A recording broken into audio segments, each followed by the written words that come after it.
আশা করি তোমরা ম্যাকবেথের পার্ট 1টা দেখেছো এবং বুঝতে পেরেছো, তোমাদের ভালো লেগেছে। আজকে আমরা ওই তোমাদের র্যাপিড রিডার বই থেকেই page 44 tired of his long journey এই প্যারাগ্রাফ থেকে শুরু করব। তোমরা বইটা খুলে রাখলে সামনে তোমাদের হয়তো সুবিধা হবে।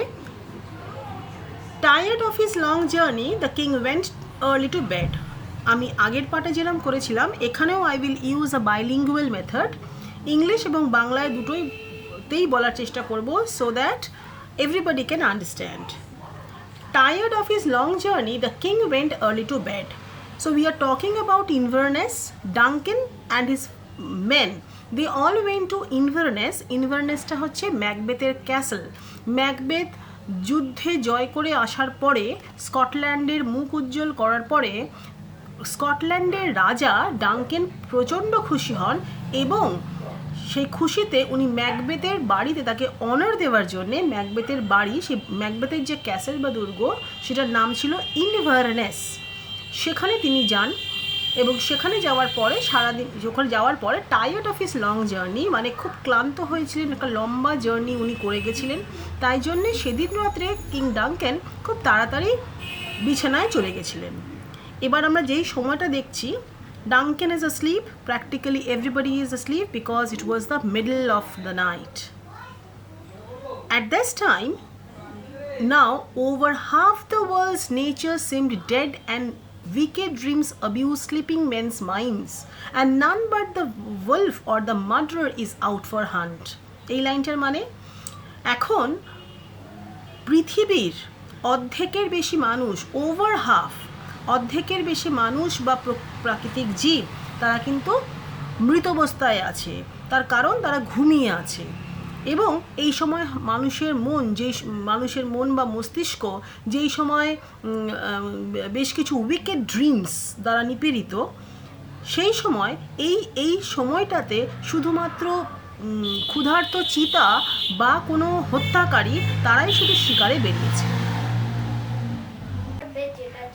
তাহলে এখানে আমরা কি দেখলাম, যে দুঃস্বপ্ন তাড়িত হয়ে যখন মানুষ ঘুমিয়ে থাকে, যখন অর্ধেক জগৎ ঘুমিয়ে আছে, সেই সময় একমাত্র পুরো অন্ধকার, সেই সময় একমাত্র কোনো নেকড়ে কিংবা কোনো হত্যাকারী, উলফ অর এনি মার্ডার, শুধু তারাই মাত্র শিকারে বেরোয়, only they go out for হান্টিং।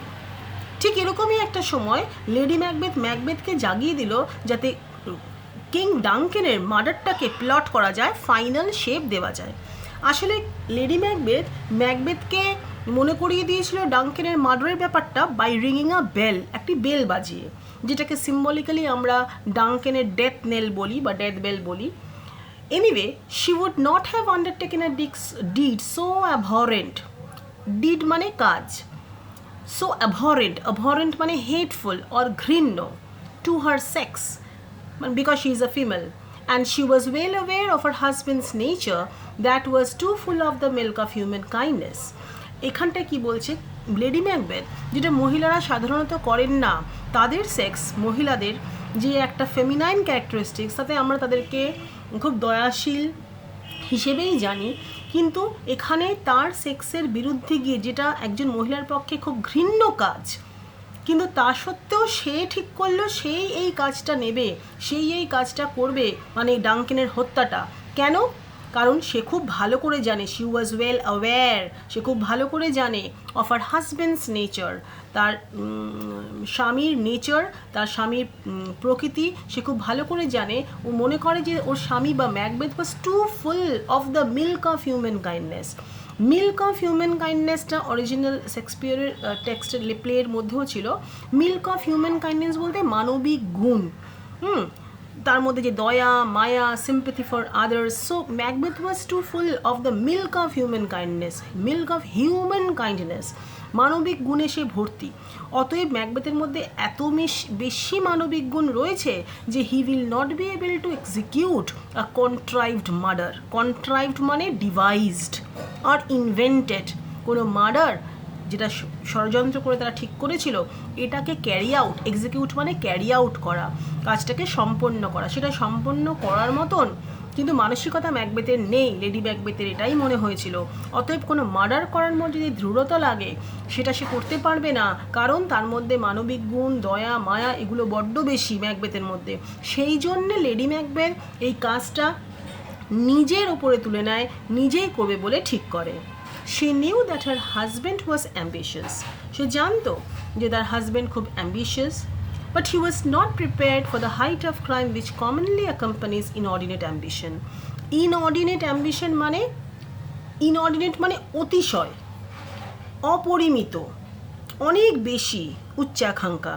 তো ও জানতো লেডি ম্যাকবেথ যে ওর হাজব্যান্ড মানে ম্যাকবেথ ওয়াজ অ্যাম্বিশিয়াস, সে উচ্চাকাঙ্ক্ষী ছিল, কিন্তু এই উচ্চাকাঙ্ক্ষাকে ফাইনাল শেপ দেওয়ার জন্যে বা পরিপূর্ণ করার জন্যে যতটা ক্রাইম করার দরকার ততটা ক্রাইম করার কিন্তু সে করার জন্য সে কিন্তু তৈরি ছিল না। মানে উচ্চাকাঙ্ক্ষা ছিল, কিন্তু উচ্চাকাঙ্ক্ষাটাকে পরিপূর্ণ করার জন্য যে ক্রাইমটা করার দরকার ছিল বা যে ক্রিমিনাল মেন্টালিটির দরকার, বা অনেক সময় উচ্চাকাঙ্ক্ষাটাকে পরিপূর্ণ করার জন্য একটু অনেকটা বেশি ক্রুয়েল হতে পারে, সেটা লেডি ম্যাকবেথ বিলিভ করে, সেটা তার হাজব্যান্ডের মধ্যে নেই। সেই কারণেও সে এই কাজটা নিতে চায়। সে নিজেই ঠিক করে সেই ডাঙ্কেনকে হত্যা করে তার স্বামীর যে মনোবাঞ্ছা সেটাকে সে পূর্ণ করবে। She had won his consent. সে কিন্তু ম্যাকবেথের কনসেন্ট বা সম্মতি পেয়েছিল অ্যাবাউট দ্য মার্ডার, যে সে মার্ডার করবে। But she doubted his resolution. She had won his consent about the murder. সে সম্মতি পেয়েছিল ম্যাকবেথের কাছ থেকে যে মার্ডারটা করা হবে, ডাঙ্কেনকে তারা মার্ডার করবে, কিন্তু তার মনের মধ্যে সন্দেহ ছিল যে ম্যাকবেথের মধ্যে কোথাও একটা দৃঢ়তার অভাব আছে। She doubted his resolution মানে সে দৃঢ়তা, and she feared, সে ভয়ও পেয়েছিল the natural tenderness of his disposition. Natural tenderness মানে হচ্ছে স্বাভাবিক যে কোমলতাটা আমাদের মধ্যে চরিত্রের মধ্যে থাকে, সেই স্বাভাবিক কোমলতা মানে ম্যাকবেথের চরিত্রের মধ্যে যে স্বাভাবিক একখানা কোমলতা বা টেন্ডারনেস আছে, সেইটা কিন্তু আলটিমেটলি ডিফিট বা পরাজিত করতে পারে তাদের লক্ষ্যটাকে। তাদের লক্ষ্যটা কী ছিল? লক্ষ্য ছিল ডাঙ্কেনকে হত্যা করা। তাহলে ডাঙ্কেনকে হত্যা করা যেই লক্ষ্যে নিয়ে তারা এগোচ্ছিল, কিন্তু লেডি ম্যাকবেথের এটাই আশঙ্কা ছিল, সন্দেহ ছিল যে ম্যাকবেথের দৃঢ়তার উপরে, আর আশঙ্কা ছিল যে ম্যাকবেথের যেই ন্যাচারাল টেন্ডারনেস বা স্বাভাবিক কোমলতা তার যে ডিসপোজিশনে মানে চরিত্রে বা তার মধ্যে যে প্রবণতার মধ্যে, সেটা কিন্তু পরাজিত করে ফেলতে পারে, আলটিমেটলি তার লক্ষ্য মানে রাজা হওয়ার লক্ষ্যটাকে পরাজিত করতে পারে। তাই জন্যে সে নিজেই আর্মড উইথ আ ড্যাগার, একটা ড্যাগার বা একটা ছোরা নিয়ে সে অ্যাপ্রোচ দ্য কিংস চেম্বার, সে গেছিল কিংস চেম্বার মানে রাজার রুমে। There she found Duncan in sound sleep. যখন লেডি ম্যাকবেথ ডাঙ্কেনের ঘরে গেলেন, ওখানে গিয়ে দেখলেন ডাঙ্কেন তখন একেবারে গভীর নিদ্রায় রয়েছেন। And as she viewed him earnestly, যখন সে ভালো করে লেডি ম্যাকবেথ ডাঙ্কেনকে লক্ষ্য করলো, ওই earnestly একনিষ্ঠভাবে, there was something in his face. ওই ডাঙ্কেনের মুখের মধ্যে সে এমন কিছু একটা দেখতে পেল যার সাথে সাদৃশ্য রয়েছে তার নিজের বাবার। তাহলে ডাঙ্কেনের মুখের মধ্যে মানে ঘুমিয়ে থাকা ডাঙ্কেনের মুখের মধ্যে লেডি ম্যাকবেথ তার বাবার প্রতিচ্ছবি দেখতে পেল। ব্যাস, thus she had not the resolution to proceed further. আর সে এগোতে পারল না। তার কিন্তু রেজলিউশন বা দৃঢ়তাতে ওখানেই একটা ছেদ পড়ে গেল, এবং সে কিন্তু হত্যাটা করতে পারলো না ডাঙ্কেনকে। সে ফিরে আসলো ম্যাকবেথের কাছে। তোমরা দেখো এই ছবিটাতে দেখতে পাচ্ছ যেখানে লেডি ম্যাকবেথ ডাঙ্কেনের চেম্বারে ডাঙ্কেনকে হত্যা করতে গেছে, কিন্তু ডাঙ্কেনের মুখের মধ্যে সে তার বাবার মুখের প্রতিচ্ছবি দেখতে পাচ্ছে, এবং দেখতে পেয়ে সে কিন্তু এই খুন করা থেকে বিরত থাকতে চাইছে। লেডি ম্যাকবেথের আসল নাম ছিল গ্রৌচ, GRUOCH। This was A real enough lady Macbeth, যদিও এটা ম্যাকবেথে কোথাও লেখা নেই। তাহলে আমরা সময়টা কি দেখলাম? It was the middle of the night, half the world was asleep, and at that time the men were those who were asleep, their minds might be visited by some wicked dreams বা দুঃস্বপ্ন। এই সময়টা কারা বেরোয়? লেখক বলছেন Wolf এবং murderer ছাড়া এই সময় তো রাতের অন্ধকারে কেউ বেরোয় না, কিন্তু এই সময় lady Macbeth reminded Macbeth about the murder of the king, এবং সে নিজে এই কাজটা তার হাতে তুলে নিয়েছিল যদিও এই কাজটা কোনো মহিলার পক্ষে খুব ঘৃণ্য কাজ বলে ধরা হতো, কারণ সে জানতো তার হাজব্যান্ডের নেচারের মধ্যে মানবিক গুণে ভর্তি এবং সে এরকম একখানা কাজ এক্সিকিউট করতে পারবে না। She new her husband was ambitious, কিন্তু she also knew that her husband is not prepared for the height of crime which is necessary for fulfilling such inordinate ambition. She got the permission from her husband about the murder, কিন্তু she doubted his resolution, and she also feared that because the natural tenderness softness within her husband will actually not allow him to do the murder. So she took the dagger and went into Duncan's chamber, but there when she found Duncan, he was fast asleep, very sound asleep, and as she viewed or saw him earnestly, she found that the face of Duncan was resembling the face of her father. This was enough, and she could not actually murder Duncan. So এই অংশটাতে আমরা যেটা দেখতে পাচ্ছি সেটা হচ্ছে যে ডাঙ্কেনের এখানে দুটো পয়েন্ট আমরা দেখতে পেলাম। একটা হচ্ছে যে lady Macbeth's estimation about Macbeth. Lady ম্যাকবেথকে কীরকম মনে করেন? অ্যাকচুয়ালি লেডি ম্যাকবেথ মনে করেন যে Macbeth is too full of human kindness. Lady Macbeth মনে করে যে Macbeth is too full of natural tenderness. Lady Macbeth মনে করেন যে Macbeth is the one who might not be able to murder Duncan. He does not have the capacity to do any crime, হ্যাঁ, because of his human kindness. কিন্তু পরে যদি আমরা পুরো প্লেটা analysis করি আমরা দেখতে পাবো understanding of lady Macbeth about Macbeth is the beginning of her misunderstanding.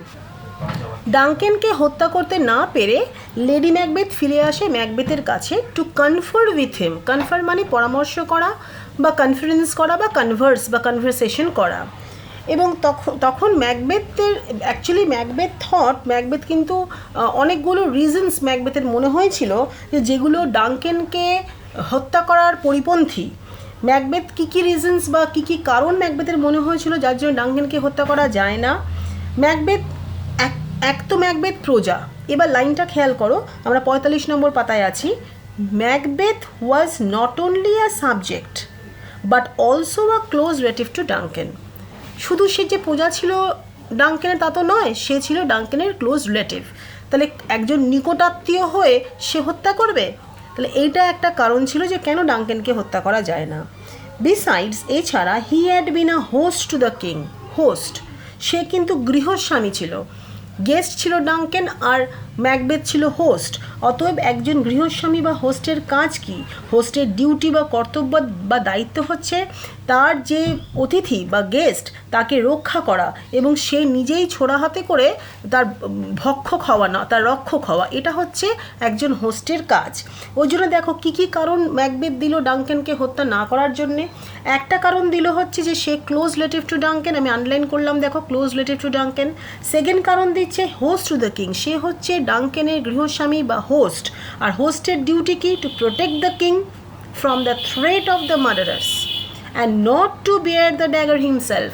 সে অন্য কোনো ডেঞ্জার বা বিপদ থাকলে সে তার অতিথিকে প্রোটেক্ট করবে, সে নিজে ছোড়া হাতে করে ড্যাগার হাতে করে হত্যা করতে যাবে না। দুটো কারণ গেল। তৃতীয় কারণ হচ্ছে দেখো আন্ডারলাইন করা আছে জাস্ট অ্যান্ড বেনেভলেন্ট আ কিং। তাহলে ডাঙ্কেন ছিল একজন ন্যায়পরায়ণ, জাস্ট এবং বেনেভলেন্ট, খুব দানশীল দয়াশীল একজন রাজা। তো এটা ছিল ডাঙ্কেন। তারপরের পয়েন্টটা দেখো, clear of offence to his subjects, মানে সে কোনো রকম অফেন্স, কোনো পাপ মুক্ত ছিল। তার সাবজেক্টস, তার প্রজাদের প্রতি সে কখনো কোনো পাপ, কোনো অন্যায় করেনি। তারপরের পয়েন্টটা, how loving to his nobility, সে কিন্তু খুব স্নেহশীল ছিল, লাভিং ছিল। টু হিজ নোবিলিটি মানে অভিজাত যে শ্রেণী তাদের প্রতিও সে কিন্তু খুব স্নেহশীল ছিল এবং তাদের সাবজেক্টসের প্রতিও স্নেহশীল ছিল।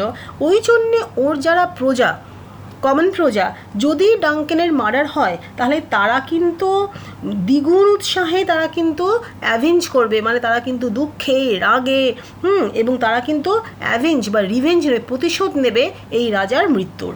তাহলে এই কারণগুলো ম্যাকবেথ দিল। আরও একটা কারণ ম্যাকবেথ দিল, দেখো তোমাদের আমি আন্ডারলাইন করেছি, by the favours of the king Macbeth stood high. তার মানে রাজা ডাঙ্কেনের আনুকূল্যে, রাজা ডাঙ্কেনের ফেভারে কিন্তু ম্যাকবেথের আজকে এত সম্মান, এত প্রতিপত্তি, সে সকলের কাছে এত প্রিয়, তো সেই জন্যে আজকে সে যদি মার্ডারের মতন একটা ঘৃণ্য কাজ করে, তাহলে কিন্তু তার সমস্ত অনার সমস্ত সম্মান যা সে অর্জন করেছে সেগুলো কিন্তু স্টেন্ড হয়ে যাবে, সেগুলোতে দাগ লেগে যাবে, তার অবমাননা হবে। তাহলে this are the reasons that Macbeth gives against the murder of Duncan. তোমাদের এখানে একটা বড় প্রশ্ন আসে যে ম্যাকবেথ কোন কোন কারণ দেখিয়েছিল ডাঙ্কেনকে না মারার জন্যে। তার কারণগুলো পরপর দেখো। একটা হচ্ছে he was a close relative to the king. দ্বিতীয় কারণ দেখো, he was a host to the king, তার বাড়িতে ডাঙ্কেন এসছে, সে হোস্ট বা গৃহস্বামী। তৃতীয় কারণ দেখো যে ডাঙ্কেন হচ্ছে একজন ন্যায়পরায়ণ, জাস্ট অ্যান্ড বেনেভোলেন্ট কিং।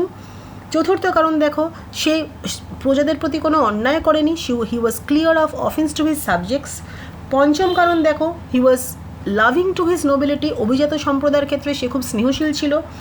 এবং ফাইনাল কারণ দেখো, সে ম্যাকবেথকে অনেক ফেভার করেছে, তাকে সকলের চোখে সকলের কাছে তাকে অনেক সম্মান দিয়েছে, এবং আজকে ম্যাকবেথের যত সম্মান সেটা সবই কিন্তু রাজার আনুকূল্যে হয়েছে। ওই জন্য এরম একজন রাজাকে যদি হত্যা করা হয়, তার প্রজারা কিন্তু ক্ষেপে উঠে, তারা কিন্তু এর প্রতিশোধ নেবে, এই কথাই ম্যাকবেথ মনে করেছিল, এবং এই রিজনসগুলোই দিয়েছিল ডাঙ্কেনকে হত্যা না করার জন্যে। In this conflicts of the mind, তার মানে যখন এরকম মানসিক টানাপোড়েন চলছে, এখানে কনফ্লিক্ট মানে সেই টানাপোড়েন, of the mind, lady Macbeth তখন এটা অনুধাবন করলো বা এটা বুঝতে পারলো যে তার হাজব্যান্ড হ্যাড রিজলভড, যে তার হাজব্যান্ড সিদ্ধান্ত নিয়ে নিয়েছে যে সে আর এগোবে না, মানে মার্ডারে আর এগোবে না। কিন্তু lady Macbeth was a women not easily shaken from her evil purpose. সে এমনই এক মহিলা ছিল যে খুব সহজে যে অন্যায় পথ থেকে সে সরে যাবে, সেই ধরনের মহিলা কিন্তু তিনি ছিলেন না। She began to pour in at his ears words which infused a portion of her own spirit into his mind, assigning reason upon reason why he should not shrink from the resolution he had earlier undertaken, and how the action of one night would give there all the coming days and nights to come sovereign power. Sovereign power মানে সর্বভৌম ক্ষমতা, and royalty মানে রাজসুখ। তাহলে lady Macbeth এইবার start করলেন ম্যাকবেথকে instigate করা, provoke করতে আরম্ভ করলেন। সে ম্যাকবেথের কানে মন্ত্রণা ঢালতে লাগলেন, began to pour in at his ears. Pour মানে ঢালা, তাহলে এখানে মন্ত্রণা ঢালতে লাগলেন, সেই সমস্ত শব্দ বলতে লাগলেন। বলে বলে she infused a portion of her own spirit, তার ওন স্পিরিট মানে তার সেই কথাগুলো সে ম্যাকবেথের মনের মধ্যে ঢুকিয়ে দিলেন। অ্যাসাইনিং মানে টু অলটিং বা দেওয়া, যুক্তির পর যুক্তি, রিজন আপন রিজন, একটার পর একটা যুক্তি দিয়ে যে কেন হি শুড নট শ্রিঙ্ক, কেন তার এখন সরে যাওয়া উচিত হবে না, তার সে যেটা সিদ্ধান্ত নিয়েছিল ম্যাকবেথ, মার্ডারের সিদ্ধান্ত নিয়েছিল, ডাঙ্কেনকে হত্যার সিদ্ধান্ত নিয়েছিল, সেখান থেকে কেন তার সরে যাওয়া উচিত হবে না, যে সিদ্ধান্তটা সে আগে নিয়েছিল তার থেকে।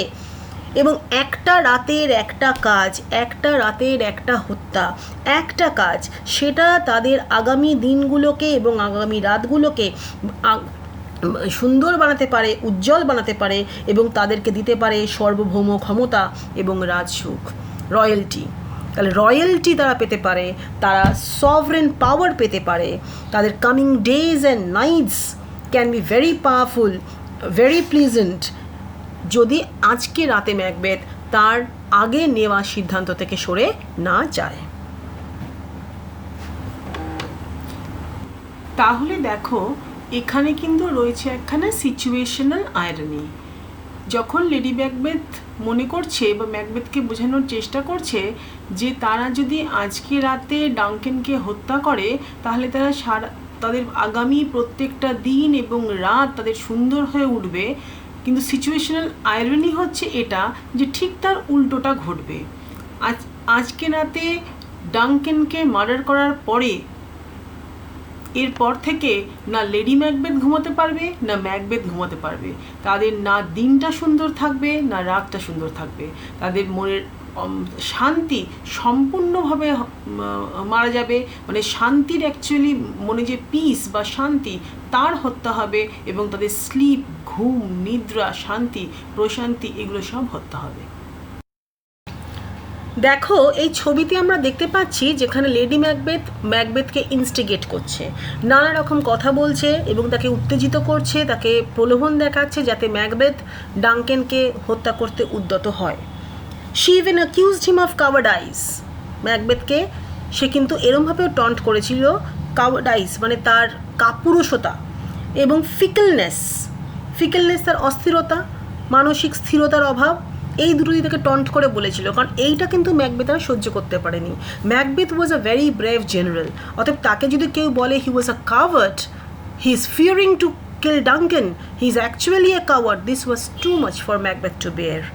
তো ওই জন্যে যখন ওকে লাস্ট এই দুখানা কথা দেখো, কাওয়ার্ডাইজ এবং ফিকেলনেস, এই দুখানা দোষে ওকে দোষী করে, এবং ফর রিভার্টিং টু হিজ ডিসিশন, যে কেন সে তার সিদ্ধান্ত বদল করছে, আসলে সে কাপুরুষ, তার মধ্যে কাপুরুষতা আছে এবং তার মানসিক স্থিরতা নেই, মানসিক অস্থিরতা আছে। এই দুখানা দোষে লেডি ম্যাকবেথকে দোষারোপ করে।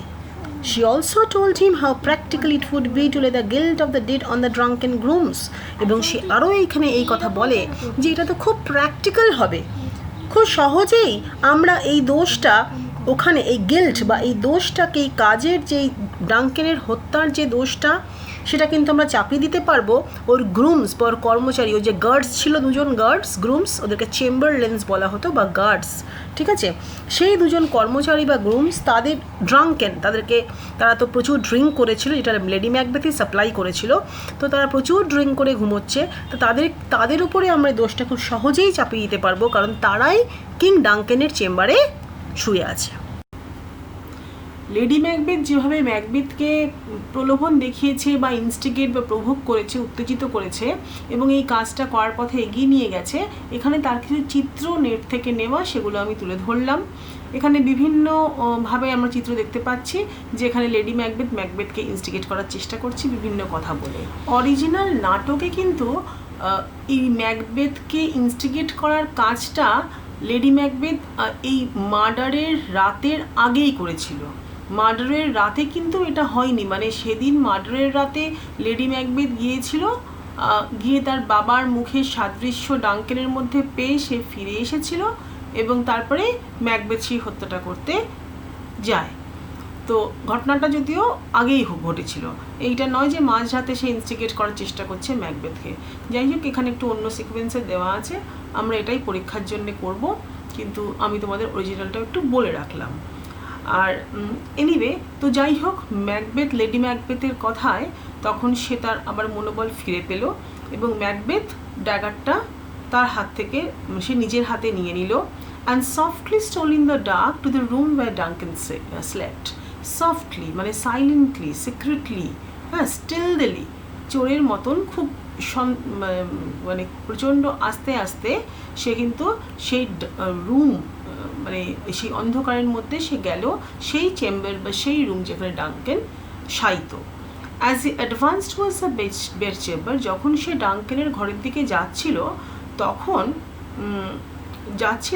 তখন সে ভিজুয়ালাইজ করলো, সে দেখতে পেল আরেকটা ড্যাগার, যেটা হাওয়ার মধ্যে ভাসছে, যার হ্যান্ডেলটা ম্যাকবেথের দিকে এবং যার মুখটা, সেই ড্যাগারটার মুখটা ডাঙ্কেনের চেম্বারের দিকে পয়েন্ট করছে। সেরকম একটা ড্যাগার সে তার চোখের সামনে দেখতে পেল, এবং সে দেখতে পেল সেই ড্যাগারের ব্লেডের মধ্যে ড্রপস অফ ব্লাড, সে দেখতে পেল ড্যাগারের হ্যান্ডেলের মধ্যেও ড্রপস অফ ব্লাড সে চোখের সামনে দেখতে পেল। প্রথমে সে তার সেন্সকে বিশ্বাস করতে পারছিল না, ভাবছিল আমার চোখগুলোকে ঠিক দেখছে কি না, নাকি মানে সে বুঝতে পারছিল না। তারপর সে সেই ড্যাগারটা ধরতে গেল এবং ধরতে গিয়ে দেখলো যে ড্যাগারটা সে ধরতে পারছে না, মানে তার মধ্যে কোনো মানে it is not there, it doesn't exist. তখন সে নিজেই আলটিমেটলি কনক্লুড করলো ম্যাকবেথ যে না, এটা একটা ভিশন, এটা আমার হিট অপ্রেসড ব্রেন, মানে আমি আমার ব্রেনে অনেক ট্রাভেল নিয়েছি, এত কিছু চিন্তা করেছি, এত কিছু ভেবেছি, এই ক্লান্তি এবং এই মেন্টাল কনফ্লিক্ট বা ডায়লেমা, এই জন্যে আজকে এরম একটা ভিশন আমি দেখছি, এটাই ম্যাকবেথের মনে হলো, এবং সে সেই ভিশনটাকে ডিসমিস করে দিল, সে ওটাকে আর গুরুত্ব দিল না। এটা এখানে ঠিক সেটাই লেখা আছে আমাদের 3rd প্যারাগ্রাফ পেজ 45-এ, যে as he advance towards the bed chamber he visualized another dagger hanging in the air with the handle pointed towards him and there were drops of blood on the tip and blade of the dagger.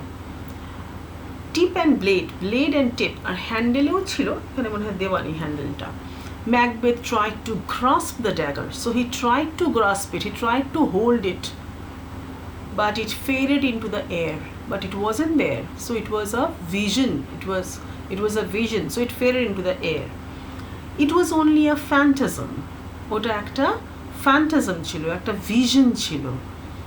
আমরা phantasm বলতে ভূত প্রেত আত্মা বলি, এখানে the vision, হ্যাঁ, created from his hot and oppressed brain for the business he had in mind. তো এইটা অ্যাকচুয়ালি ম্যাকবেথ নিজেই কনক্লুড করেছিল, ওর মনে actually that was a vision, হ্যাঁ। এবং এখানে দেখতে পেলাম যে সেটা এই ভিশনটা ওর হয়েছিল because his mind was heated, it was oppressed, it was heated. কারণ যেই কাজটা করতে যাচ্ছে, হত্যার মতন একটা কাজ সম্পন্ন করতে যাচ্ছে, naturally his mind was vexed, his mind was travelled, his mind was heated, and so he saw such a vision. তো এখানে এটার মধ্যে একটা আমরা সুপার ন্যাচারাল মেশিনারি পেলাম, মানে এটাও একটা সুপার ন্যাচারাল মেশিনারি, এটা অলৌকিক একখানা ভিশন। আমরা আগে দেখেছি উইচেস মানে উইচেস বা ডাইনিদের যে রূপ, তাদের ভবিষ্যৎবাণী, সেখানে তো ডাইরেক্ট আমরা সুপার ন্যাচারালিজম পেয়েছি। এখানেও একটা ড্যাগারের ভিশনের মধ্যে দিয়ে সুপার ন্যাচারালিজম পাবো, পরবর্তীকালে ব্যাংকোর ঘোস্টের মধ্যে সুপার ন্যাচারালিজম পাবো। সো এই সুপার ন্যাচারালিজম ইজ আ কি এলিমেন্ট ইন দ্য প্লে, যেটা আমরা বারবার দেখতে পাবো।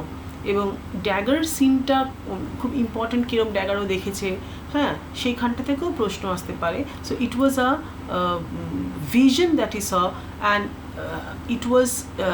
it happened because of his brain was heated and his brain was oppressed, সেই জন্যেই এরকম একখানে ভিশন ও দেখতে পেয়েছে। এইখানে দেখো সেই ম্যাকবেথের সামনে দেখা সেই ড্যাগারের ভিশনটা, ড্যাগারটাকে সে দেখতে পাচ্ছে তার চোখের সামনে। এখানে দেখো blood, the bloody dagger that he sees, actually the blood in the dagger represents the bloody course of action on which Macbeth is about to embark. যে bloody course of action মানে যে হত্যায় সে এবার লিপ্ত হতে চলেছে, সেইটাকে ইন্ডিকেট করছে এই ব্লাড ইন দ্য ড্যাগার।